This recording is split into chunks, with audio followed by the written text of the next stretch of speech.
12 สิงหาคม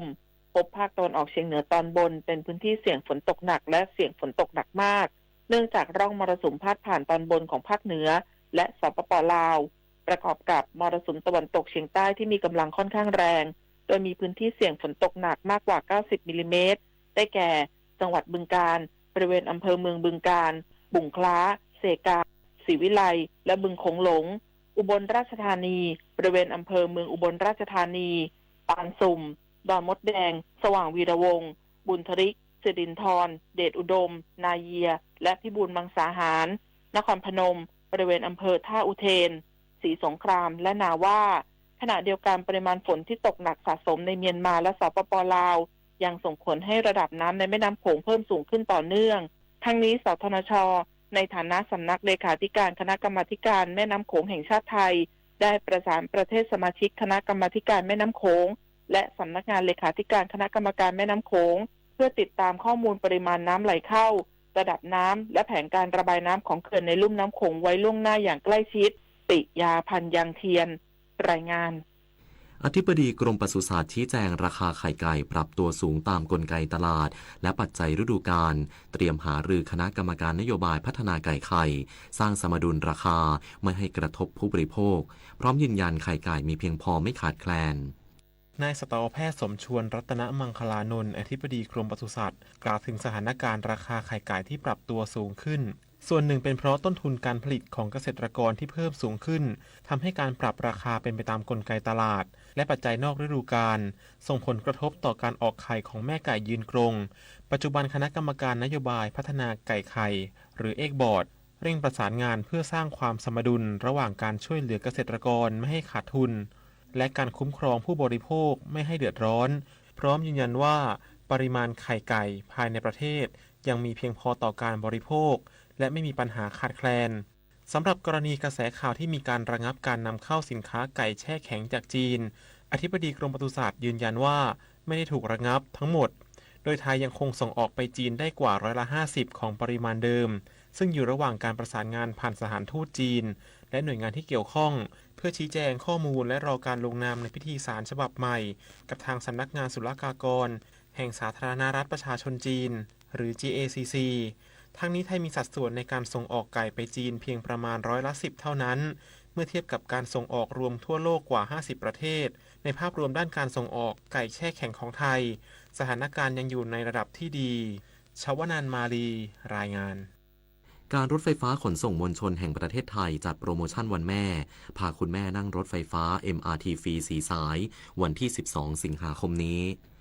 การรถไฟฟ้าขนส่งมวลชนแห่งประเทศไทยหรือรฟม.ร่วมกับผู้รับสัมปทานรถไฟฟ้า MRT ทั้ง4 สายทางชวนลูกๆพาคุณแม่ร่วมเดินทางท่องเที่ยวและสร้างความผูกพันในครอบครัวเนื่องในโอกาสวันเฉลิมพระชนมพรรษาสมเด็จพระนางเจ้าสิริกิติ์พระบรมราชินีนาถพระบรมราชชนนีพันปีหลวงและวันแม่แห่งชาติ 12 สิงหาคมนี้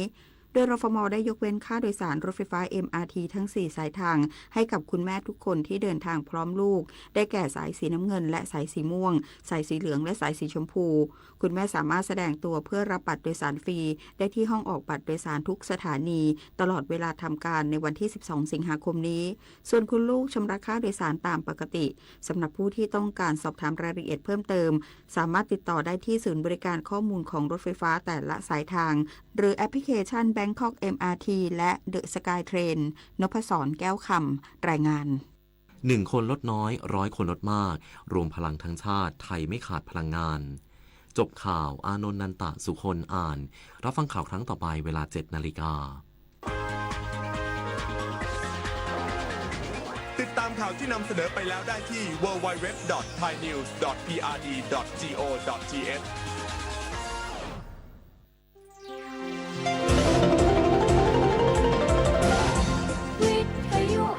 ประเทศไทย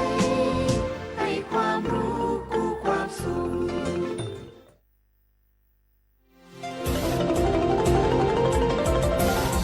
วิทยุแห่งประเทศไทยให้ความรู้กู้ความสุข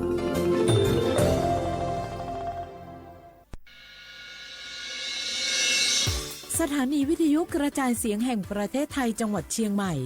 AM 1476 กิโลเฮิรตซ์ สถานีวิทยุภาคภาษาชาติพันธุ์แห่งเดียวในประเทศไทยที่มีความทันสมัยเชื่อถือได้สร้างอัตลักษณ์กลุ่มชาติพันธุ์สู่สากล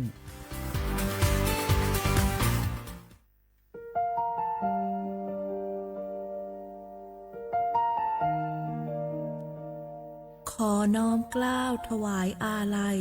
สมเด็จพระพันปีหลวงพระแม่แห่งแผ่นดินผู้ทรงเมตตาเหนือเกล้าขอพระองค์เสด็จสู่สวรรคาลัยข้าพระพุทธเจ้าข้าราชการและเจ้าหน้าที่สถานีวิทยุกระจายเสียงแห่งประเทศไทยจังหวัดเชียงใหม่กรมประชาสัมพันธ์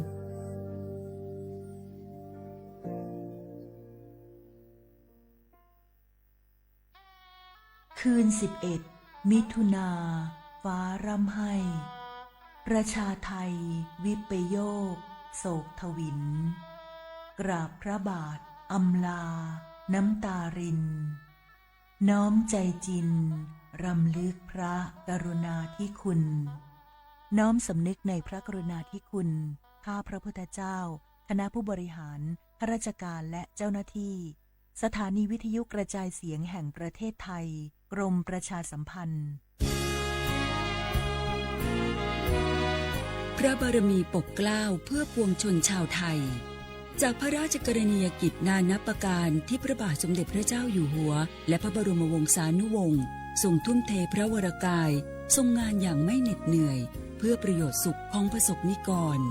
จากโครงการหลวงสู่การพัฒนาแหล่งน้ำส่งเสริมการศึกษาและด้านสาธารณสุขที่มุ่งเน้นการพึ่งพาตนเองและการพัฒนาอย่างยั่งยืนทุกย่างพระบาทคือการทรงงานทุกพระราชดำริคือพลังแห่งการพัฒนาเพราะประชาชนคือหัวใจของแผ่นดินร่วมเสริมสร้างความรักในสถาบันหลักของชาติโดยสำนักงานประชาสัมพันธ์ที่ 3 กรมประชาสัมพันธ์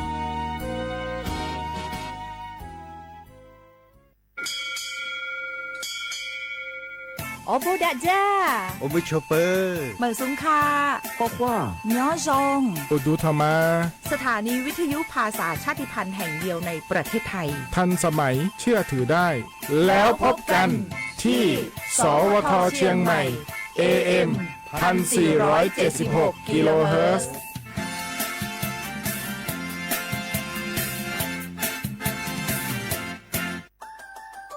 สปสช.ชวนคนไทยทุกคนทั่วประเทศใช้แอปเป๋าตังค์เช็คสิทธิประโยชน์รับบริการป้องกันโรคตามกลุ่มวัยเพื่อลดความเสี่ยงการเจ็บป่วยโดยเลือกเมนูกระเป๋าสุขภาพเลือกสิทธิสุขภาพดีป้องกันโรค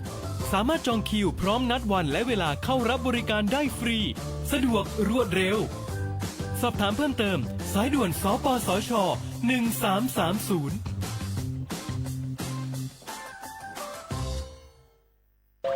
เมื่อโชคชะตากำหนดให้หญิงผู้บริสุทธิ์กำเนิดขึ้น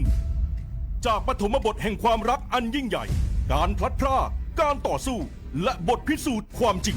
ร่วมสัมผัสเรื่องราวแห่งความรักความเสียสละและการแสดงอันวิจิตรงดงามของมหากาพย์รามเกียรติ์ในการแสดงโขนมูลนิธิส่งเสริมศิลปาชีพตอนสีดาในวันที่ 5 พฤศจิกายนถึง 10 ธันวาคมนี้ณศูนย์วัฒนธรรมแห่งประเทศไทยเปิดจองบัตรแล้ววันนี้ที่ไทยทิกเก็ตเมเจอร์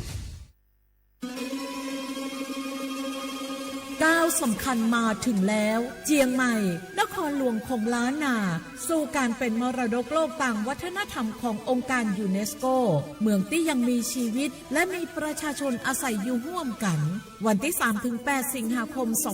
2569 นี้สภาการโบราณสถานระหว่างประเทศจะลงพื้นที่ตรวจความพร้อมจังหวัดเจียงใหม่ขอเชิญชวนภาครัฐเอกชนและพี่น้องชาวเจียงใหม่ทุกคนมาร่วมแรงร่วมใจ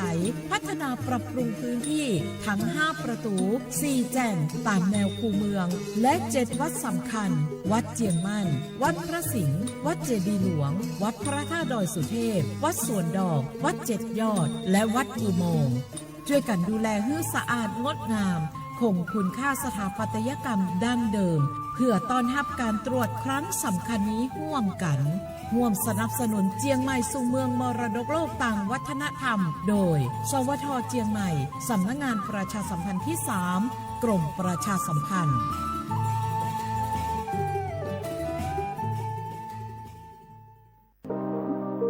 เป็นเจ้าภาพงานระดับโลกจัดขึ้นในประเทศไทยการประชุมสภาผู้ว่าการกองทุนการเงินระหว่างประเทศและกลุ่มธนาคารโลก 12-18 ตุลาคม ณ ศูนย์การประชุมแห่งชาติสิริกิติ์ด้วยแนวคิดโลกทัศน์ใหม่ของไทยเพิ่มศักยภาพคนสร้างภูมิคุ้มกันในโลกที่ท้าทายมาร่วมเป็นส่วนหนึ่งของการประชุมครั้งประวัติศาสตร์เพื่อปรับตัวสู่อนาคตร่วมกันอย่างมั่นคงช่วงนี้ได้ยินคนบ่นกันเยอะเลยนะเรื่องความไม่โปร่งใสเนี่ยใช่แต่รู้ไหมล่ะว่าจริงๆแล้วพวกเราช่วยกันได้นะทำยังไงหรอเดี๋ยวนี้มีช่องทางร้องเรียนที่เข้าถึงง่ายแจ้งเบาะแสได้สะดวกมากอย่างสายด่วนปปช1205อ๋อแบบนี้ทุกคนก็มีส่วนทำให้บ้านเราดีขึ้นได้จริงๆแน่นอนการต่อต้านทุจริตจะสำเร็จได้ก็เพราะคนอย่างเราร่วมมือกันสำนักงานประชาสัมพันธ์ที่ 3 กรมประชาสัมพันธ์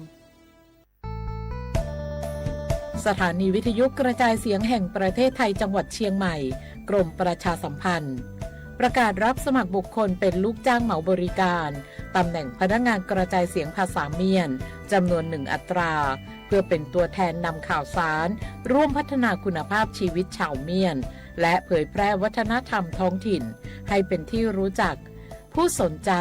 ยื่นใบสมัครด้วยตนเองได้ที่งานธุรการสถานีวิทยุกระจายเสียงแห่งประเทศไทยจังหวัดเชียงใหม่ตำบลช้างคลานอำเภอเมืองจังหวัดเชียงใหม่ตั้งแต่บัดนี้เป็นต้นไปสอบถามข้อมูลเพิ่มเติมได้ที่ 053-276-068 ในวันและเวลาราชการมังลิวเอาเก่งเศร้าก็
写话不老话啊，阿不啥，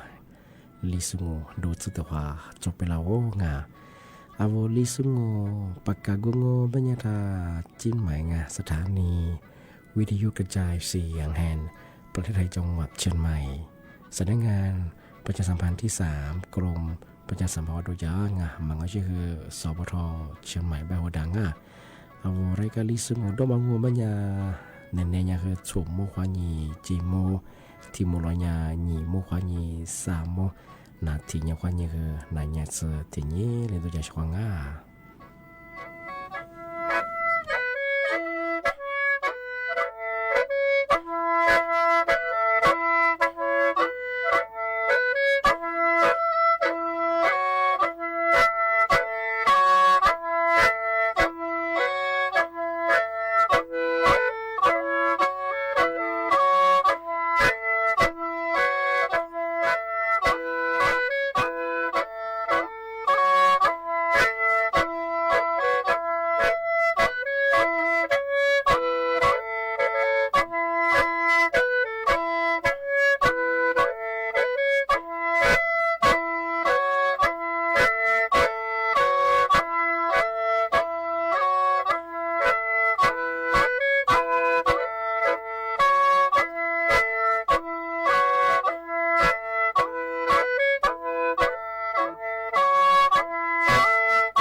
เชียขวาพระข้างอ่ะอามาสาเอาลิสุงดูจุดขวาไปแล้วงะอาทินี้งะที่มาที่เชื่อเอาเชียขวาว่าที่มาปีมากงะอาทิสุจิชับอีดมองก็ไม่เนี่ยที่กฎหมายงะจิกาตปัวเอาโปวามาดงอาทินี้โปสืวามางะอีดมองก็ไม่ยังงะยิโตอักคือมีมังไม่คือหูบุญคือที่เรื่องเรื่องไงตลอดชีวิตที่ลิเบลงอ่ะอาทิตย์ก็ไม่ยังไงเอาโปวุสไงโปมาแบโปสมาแบไงว่ายิทูใบอนุญามาโจมังอ่ะมาโจยังก็โนระบบออนไลน์ก็ยี่ข้อวัวมาไงพอสมมติแล้วก็ไม่ยังทำมาคือหูบุสกูเบะฟูบาโคจามันยังคือนีมือบาสโคจาหรองอ่ะนีมาถึงมังโง่ปัญญาโนโปยิชาโซเบอาทิตย์ยังกว่าโปเบียเป็นในตัวรับซ้อยมังอ่ะซ้อมใส่มังอ่ะอาทิตย์ยังโนโปกว่ากฎหมายและชั่วมังไงที่พิกฎหมายยังไงยิ่งใบอนุญาตมันชั่วมังไงนั่นทีคูวามังอ่ะกว่าจะเนี่ยยิ่งคูยิ่งจะคูมาบิสุระคูวามาอาลิชิที่เรางานทำมาคือกฎหมายสอบระบบอย่างคือยิโตเครื่องอย่างไรคือไงคูเบแบบอย่างคืออย่างคือหนีสกูเบอร์ใช่ไหมหนีสกูเปียงอ่ะอาทิตย์ยังฟูบาโคจามันอย่างคือลีมือบาสติลโคจางอ่ะอาทิตย์ยังโคจางอ่ะคูเบแบบใช่ไหมเครื่องอย่างคือยังไงปีว่าเครื่องปัจจุบันมันอย่างคือโนที่จะเรื่องไงตลอดชีวิตอย่างคือคูเบที่เราจะว่าบล็อกอ่ะเมื่อสังโง่มันอย่างว่ายิ่งข่าวก็ถึงจะเป็นยังไงโปรแต่ละยี่สุดกับฟูยมังอ่ะสุดแล้วพอใจว่าโปรแต่ยิ่งกว่าสุดมีวันยี่ฟูงอ่ะที่กูละคือถ้ามีอะไรยิ่งข่าวก็อย่างไงที่กูละคือกว่าคู่ให้ยิ่งคือจะเนี่ยมังอ่ะโปรแต่ยี่คู่พอเข้ามาฟอมังอ่ะจะเนี่ยฟอมังอ่ะเมื่อสังเป็นอย่างคือเราสู้ชมังอย่างคือสวัสดิ์ปีชงไงที่เป็นอย่างคือเมื่อสังนายกคืออย่างไงที่โปรแต่มัวคือที่ตัวนี้คือกฎหมายคือที่เรียกคือแยกอย่างยังไงเมื่อสังคมมันยังคือเอาที่โปยุสมอแต่ตัวนี้ยังมากี่จุดนะอันนี้คือสุยากว่าสุเกิดแต่มาคือตันโนงอตันโนทหารสุยาเจ้าหน้าที่กว่าสุโปแต่ว่ามังกว่าเจ้าหน้าที่สุโปอยู่มาสุมันยังไงโนใบอนุญาตก็คือที่ยุสมอแต่ละนี้ที่แต่ละนี้มากี่จุดไงคือส่วนแล้วมันก็ถือว่าใบอนุญาตมาจุดสูงไงถือมาสับคือโปมแบงโปสหัวคือวุ้สาวเสียงไงว่าระบบออนไลน์เขายิงหัวมังมาคือกลุ่มนั้นคือช่วงพยายามมันคือคูบิวคือที่จะเลือกบิวอย่างนี้ทั่วขึ้นไหนมังที่แบงค์มันคือโปจีโปสมยังคือยังไงใบอนุญาตมาจุดคือเอาที่ดีวัวมาเยอะมากยังคือถ่ายเยอะไงช่วงงานทำมาคืออันตรายยังที่นี่คือมาโปรดูสูงไงนี่เป็นข้อโนบายนุญาตจะแบ่งว่าคือไงโนวัยสมมติแต่ดูยังมาคือยี่มันนางทำไมยากคือกฎหมายที่เลยแบบช่วงงานทำไมที่ทำมาสุดจริงช่างมุสริยาปอพองทำมาแจนเตฝรั่งปอพองไม่คือจิกระโดดยังคือลามาตัวสุดงมาซื้อช่วงไงปอพองมันไม่ยากยิ่งมีอาชีพเสริมมันเป็นยังไงกรมป้องกันและบรรเทาสาธารณภัยบ้านงานมายี่ตัวย่อยังคือปอพอประชิงไงที่แบบมันยากแจ้งเตยฝรั่งมังโง่มันยังคือโช จังหวัดงามาเดียวรัฐบาลยาที่มีฮิลุนจังก็ได้พูดว่าก่อชิโซทุกเมืองยาเคยที่จัดที่ฝรั่งเอาที่พื้นที่โชจังหวัดว่าจะสงบเป็นยังไงมาเคยยาแต่ยาทะเลจามโมฟาตาบุรงาอยู่ที่กังโงเป็นยังไงมาเคยจังหวัดปทุมธานีไงที่ยังจังหวัดนนทบุรีบ้างที่ยังจังหวัดนครปฐมที่ยังจังหวัดสมุทรสาครที่ยังจังหวัดสมุทรสงขลาที่ยังสมุทรปราการที่ยังกรุงเทพมหานครที่มองไม่ยังโฉกกลางทำไมอย่าเบยาเจนเตอร์พลามานิมิก็พวกคนยังเฮฮาสื่อสิ่งยังไงยุคนยังตัวยังชุดสื่อกูขบมาเคยยังแต่ยังฝาดาจำผมเป็นยังมือหาขึ้นเรียบบ้างมือหาก็พอเรียกงบไปยัง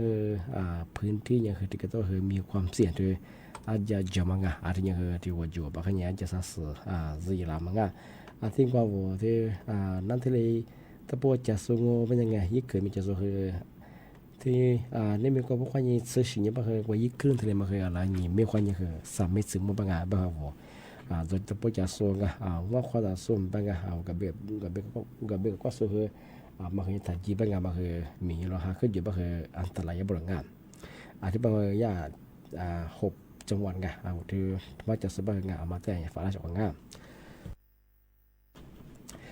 ที่ยังไงที่มาแต่ชมก็คือบางอย่างกรมสำนักงานอุตุนิยมวิทยามาพันหนึ่งอย่างมาสับมาหาเรียกมาอย่าง70%ของพื้นที่ไม่ใช่ไงแบบเช่นมาพันที่ก็ต้องมีมาหาเรียกมาอย่างเรา10%อย่างขึ้นเรียกบางงานที่ไปก็จะมูจงไปเที่ยวพื้นที่จังหวัดเชียงใหม่ก็เป็นยังไงอำเภอเวียนแหงที่ยังอำเภอเวียนแหงไปยังตำบลยังตำบลเปียหลวงที่ยังตำบลเมืองแหงไปที่ยังตำบลแสนหายไปอำเภอเชียงดาวงเป็นยังไงตำบลเมืองคลองที่ยังอำเภอแม่แตงเป็นยังตำบลกึศชานไปเอาที่พื้นที่ธรรมราชจัดสงบเป็นยังไง5 อำเภอตัวจุด5 ตำบลอันนี้คือ3 อำเภอเป็นยังไงเอาที่จังหวัดเชียงใหม่เอาที่มาจากสุพรรณมาขยันตั้งแต่ฝาละสมุทรสาครเป็นยังไงเอามาสับคือบางพื้นที่ไปที่เชียงดาวงเป็นยังไงตำบลเมืองน่าตำบลยังคือเมืองหาขึ้นเรียงอันก็คือเมืองหาลีสลงบ้างคือที่วัดอยู่บ้างยี่สัสจีรามังที่ยังรับประชิกไว้แล้วมาคือทีนี้จบเป็นไงที่เป็นอย่างนี้ปพสูว่าแจ้งเตือนระบบเสียบอกแค่ว่าอย่างนี้แจ้งเตือนเป็นไงโดยที่พื้นที่มีความเสี่ยงจะสงบยากกว่าโทรศัพท์ว่าที่ระบบเสียบอกแค่ว่าแจ้งเตือนฝรั่งอย่างคืองานมันคืออย่างคือถ้าชิลิไม่ใช่งานมันยากทายานหนึ่งอย่างว่าดีแจ้งเตือนฝรั่งเป็นข้อวุฒิเอาพื้นที่ไม่ใช่เขาไม่สั่งอย่างมันขึ้นเรียบเป็นยังไงเวลาเคยทีเลยสมมติจะมางานที่ยังเคยเที่ยวพื้นที่มีความเสี่ยงจะสมมติขนาดมาเคยจะมาเคยมุ่งแต่จะได้เป็นยังไงสิเดจันตัวฝรั่งง่ายมาเคยทุกอย่างปพเชียงใหม่ก็ยังง่ายที่มาแต่เชียงงอไม่ยังเคยที่ถึงมางานมาเคยเมชิเมว่าจะตัวปีมากประกาศยังไงด้วยมาสาวธรรมที่ว่ามียี่สิมีเยอะมั้งเอามีข้อจะส่งที่ยังเคยมาสับเรียกลุ่มกระทรวงยังเคยแบบไม่ช่วงเอามาสับว่าเว็บไซต์ที่ยังเคย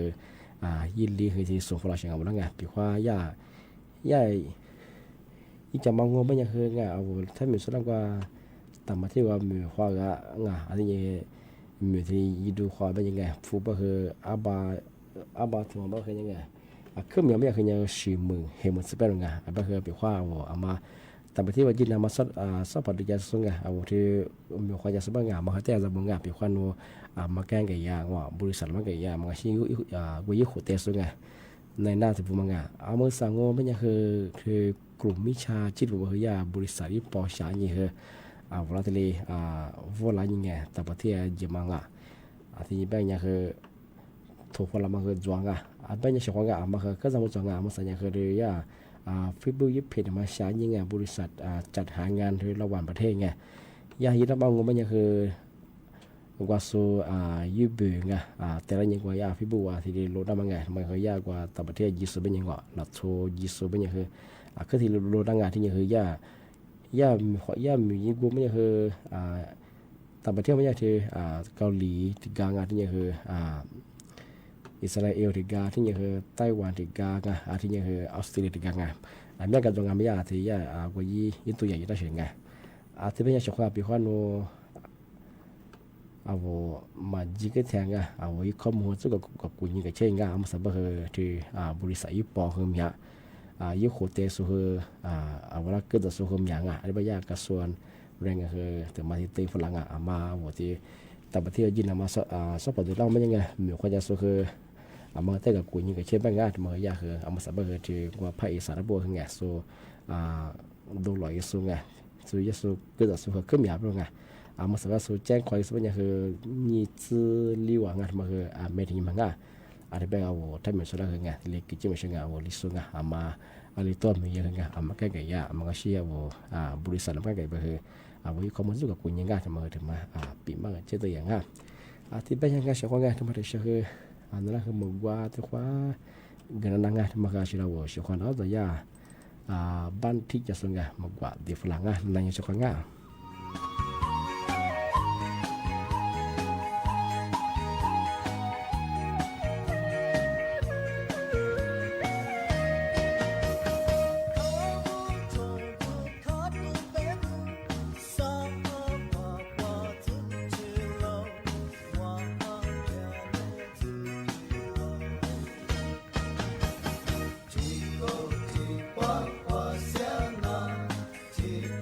ที่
thế nhưng mà thì mà thì xong mình nhớ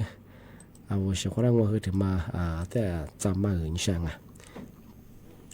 เมื่อสังคมมันยังคือมือหาคือเลี้ยงบางพื้นที่ที่บ้านมันยังสาชงวันวันแบบกล้วยยังไงเมื่อสัตยากรมอุตุนิยมวิทยาได้มีตะโบกุญยิสุตีส่วนไงพันหนึ่งก็ไม่ในพื้นที่จังหวัดเชียงใหม่แม่ฮ่องสองไง เชื่อไหมบางอย่างคือขึ้นยาจำมุจบางอย่างมาสักคือมึงหาเลี้ยงอย่างคือบางพื้นที่อย่างคือ70%เสียขึ้นเลี้ยงเป็นไงมึงหาลิสลงไม่เที่ยววัดจูบ้าบ้าคือแกมึงหาแค่ไปเลี้ยงมันอย่างคือสัตว์คือจีหลังวันที่เป็นรับชีกวยแล้วมันคือขึ้นอย่างจะกูเนี่ยจ้าว่ามีจีส่งบ้างมาสักแต่ก็บ้างอย่างคือมีคือจิมนางมึงหาขึ้นเลี้ยงเป็นไงที่บ้านมาคือที่เนี่ยจำมึงงานที่บอกว่าจะเลือกคุยเคยจะสู้ว่าจูบ้าจะสู้ไงวันลิส่งมันอย่างที่ว่าจูบ้าจะมาคือขึ้นอย่างเราหิชามันไงบ้างมึงหาขึ้นไปเลี้ยงมึงหานี่ที่นี่สิ่งว่าจุ่มพลียมันไงเหี้ยส่งพลียมาขยันที่แต่ฝ่าละบ่ชิงกันซะมึงหาลิสบ่น้องว่าจูบ่คันนี่สักคือที่ลิสิละบ่งานละบ่ชิมกวยยังมังอันตรายชิงอ่ะที่เป็นอย่างที่ปอพใช่มั้ยคือส่วนนี้ว่าแจ้งเตือนว่าเสียบอกแค่ว่าที่แจ้งเตือนบ่ชิงไงอย่าแจ้งเตือนพลังมันบ่คือปีขวานูพื้นที่กูมาแล้วจังบ่คือเอามาสัญญากูมาแล้วยังไง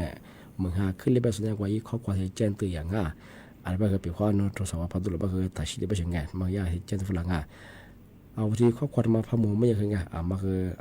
จำมุตาเป็นยังไงว่าจะสื่อสารมาเป็นคือมุมที่แท้จะได้งอเป็นข้อมึงคือเป็นเรียกว่าคือมีเฉลี่ยจำแล้วเป็นยังไงยังคือที่มาที่เจ้าฝรั่งอันนี้เป็นมาคือจำมึงตัวนี้ที่แบบมาคือสื่อนี้ความนี้คือสื่อสิ่งนี้เป็นยังไงหลายพื้นที่ยังคือมึงขึ้นเรียกมาที่จอบบ้างว่าคือดูสูมาเรียนตัวยังว่าแต่ที่ข้อมูลกับกูยังไงเช่นหลูชิสบ่ตัดแต่เนี่ยชิสของเนี่ยมันคันนี้จะบ่หลูชิมันแสดงมาข้างจะจะกูจะเลยบ่อันตรายยังที่มาปีมากแต่จังได้ยังแต่มาที่ช่างมันยังไงกระทรวงสาธารณสุขที่เนี่ยถือกรมอนามัยมาประชาสัมพันธ์ฝรั่งมาสั่งมันยังที่ช่วงฤดูฝนมันยังไงมันฮัลโหลจะมามาสับเดือค่ายเดือออดไงเหนือสุขขึ้นยามมีบุรุษที่บ้านไม่ยากเฉพาะไงมากุดีมาจานเงี้ยที่ยังไงว่ามากุดีมากว่าชิงเปียกว่ากุดีมาขึ้นหนังมันยังไงในสติมันจะมาขึ้นไปคือวุฒินะอีจะมีคนละชิจามีบ้างไงแต่ชิฟุตาบ้างไงมีกว่าคุยยี่คือกับกุยกับตัวเองสับเปียกว่าขึ้นเลยก็คือไม่ที่ดีกว่าชัดจนมาสับคือมาขึ้นเลยจะขึ้นเลยอ่อนหนูสับยังคืออันนี้ยังคือโฉดสุภาษิตริมยาบุรุษมันยังคือเจนเตฝรั่งว่าคือมหาลิจะบ้างมันก็เดี๋ยวมันก็เชื่อสักคนตั้งเขาบ้างจะปวดจะมีเขาควาจ้างที่เนี่ยว่าเห็นกันเลยกันจะคือว่ามหาลิก็ยังงมันยังสืบเผยว่าแก้ความรงว่ามหาจะอาจจะตีละมาคือสิ่งที่ปรากฏบ้างอาจจะจุดบ้างคือเหตุมาล้างนี้ฟุกๆบ้างจะเปิดแล้วจะเปรี้ยวขึ้นอย่างอะไรบ้างเอาแล้วขุดละมาคือจากขุดใส่บ้างงอใครหลอกขึ้นหน้าบ้างที่มาคือมันฮัลลิจะเป็นไงมันก็ที่เนี่ยจำมองที่เนี่ยวันนี้ก็เลยก็จะคือกว่าเสียของที่เนี่ยคือสักคนที่มีแต่ว่าจะผูกคอจ้วงแล้วตอนนี้มีก็ช่วยแต่คือคอจีเสียของที่มันก็จะมาแต่ปีมากที่แบบก็เป็นยังไงนี่มีนะปีมาคือที่เรียนจงเอาไว้ก็ได้ที่สุดนั่นสุดคือมึง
azabemanya tete shajau itimya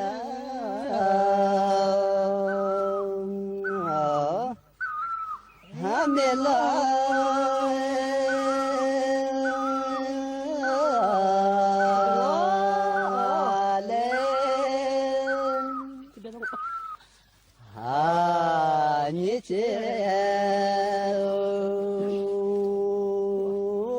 تيمي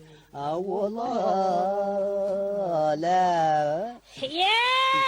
شتصني شاتي معنا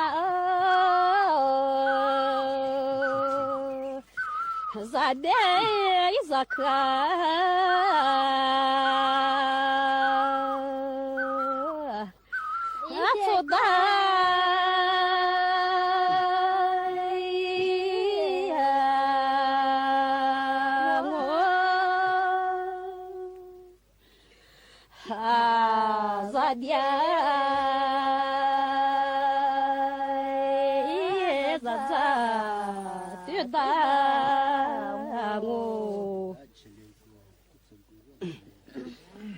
يتم سيأمين شوزون دزاغات تسس دزاغ عشرين